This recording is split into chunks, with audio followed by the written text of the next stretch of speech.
Welcome to this lesson on walking bass lines. If you're new to walking bass, check out the related lessons below. We'll be covering some walking bass theory in this lesson. However, I recommend that you first check out those others. So what is walking bass? It's the most common type of bass that you'll hear in jazz and jazz blues on organ. It essentially means that you're going to play on every beat. You'll play a bass note on every beat, and sometimes you'll add a few additional notes. So if we're playing in 4/4 time, we might play something like.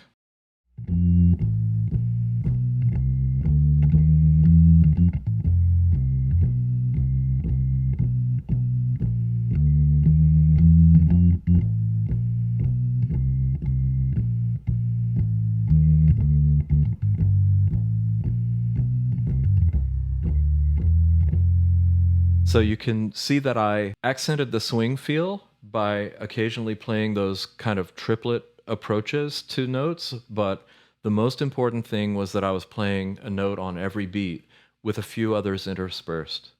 Another important element of walking bass is your main job is to play the root in the bass on the first beat of each chord change so that the bass is really outlining the harmonic structure of the piece. And if a chord lasts longer than one bar or beyond the first beat of a bar, you want a strong note in the key of the chord that you're playing on that first beat of every bar. So, for example, in the blues, where a chord lasts for 2 bars, you might have the 5th degree of the scale in the bass on beat 1 of that second bar. So here's an example. In F blues, so we start out on an F chord. That's the second bar of the F chord, and I had a C in the bass. B flat, 5th of the F,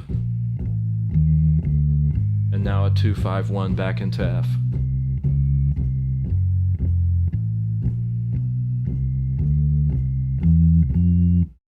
You may have noticed I didn't play the root on the first beat of the F7 chord in bar 7, even though I said up front that we would pretty much be required to do that. Hitting the root on the first beat is a solid guideline to follow, but there are times when a different chord tone like the 5th can give us a really interesting bass line motion connected with the harmony. Jazz is filled with opportunities to study how the work of the masters eludes capturing in simple rules, and this is a great time for me to remind you to listen to the greats and copy and study their bass lines from their recordings. Let's slowly go through the first few bars of that blues progression, playing the bass line slowly and clearly so it's really obvious what's going on.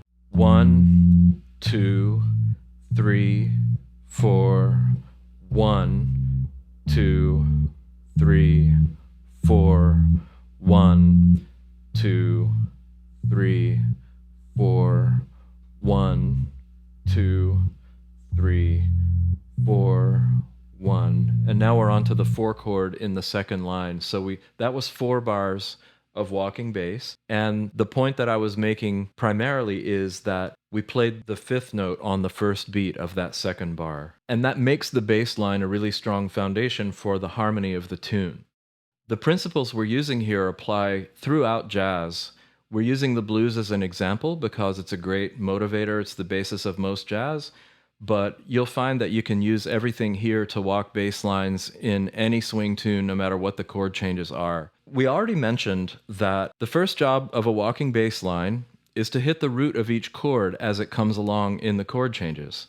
In an F blues, we must hit F to begin with, and then when the chord changes to B flat, and then back to F, and so on. And you can tell what the chord changes are very often just from listening to the walking bass, especially in blues. Now, what do we do between those roots? It's all about melody, and the same approaches that you'll use in your right-hand melodic improvisation will apply to constructing the melody of a walking bass line. Chromatic approaches are very important, for example. So let's look at the way we can approach the 4 chord in the F blues. In this demonstration, we'll have the 4 chord in bar 2 and in bar 5.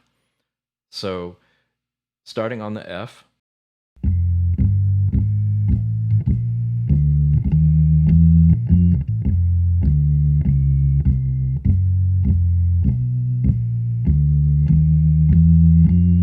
and so on. So what did I do? Let's slow it down. I started on F, and I walked up F to G, F, G, A flat, A. That's 4 notes, 4 beats, so we're ready now for the B flat. So I've approached the 4 chords root chromatically from below, just by walking between F and B flat. Pretty straightforward, right? And now we're going back to an F chord, so let's do the same chromatic walk up from a minor third below to get back to the F chord. Again, going back to the beginning. Walking up chromatically to the B flat. Now walk up chromatically to the F.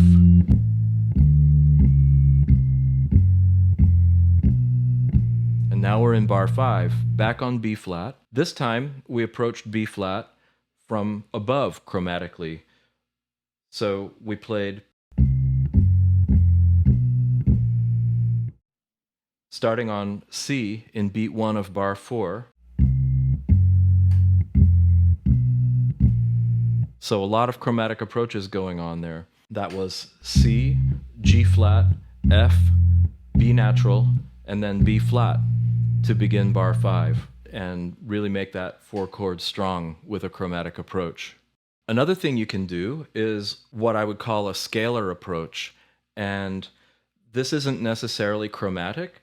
It just puts whatever note prior to the place you're going close by from the scale. So it can be chromatic or it can be a whole step. You'll hear walking bass lines like the following.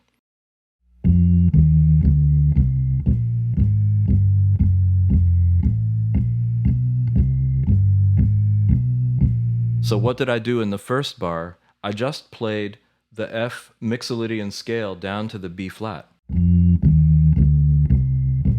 to get to the 4 chord on beat 1 of the second bar. Very common thing to do, perfectly valid. Another kind of approach is a jump approach from often a 4th below, sometimes a 5th above. Let's look at how we can use a jump from a 4th below to approach the B flat in bar 5 of the 12-bar blues in F.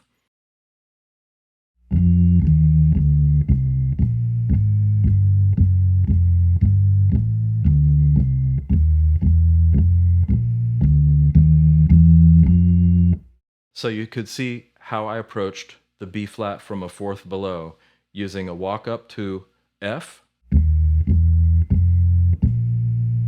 So coming from the 5 of any chord is a strong approach as well. So another common melodic improvisation technique that also applies in walking bass lines is the enclosure, which is where you enclose a note chromatically from above, from below, and then hit the note. So an enclosure leading to, say, A natural might be to play B flat, then A flat, and then A.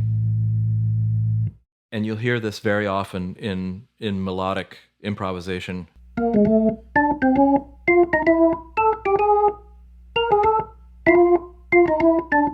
This kind of thing. It also applies in bass lines. One place where it's particularly useful is leading into a turnaround that might be like a 3-6-2-5-1 progression. So in a jazz blues context, let's look at how that can show up. Let's just play into the turnaround starting at the top of the 12-bar blues form.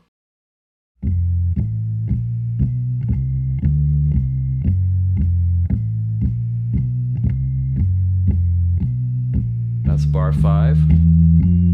Now look. Let's enclose that A.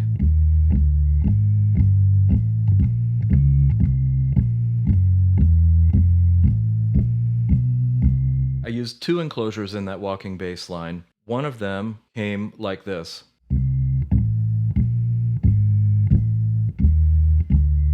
So this is leading into the 3 chord of the 3-6-2-5-1 progression. So I played a C, A natural, and now I enclose the A natural.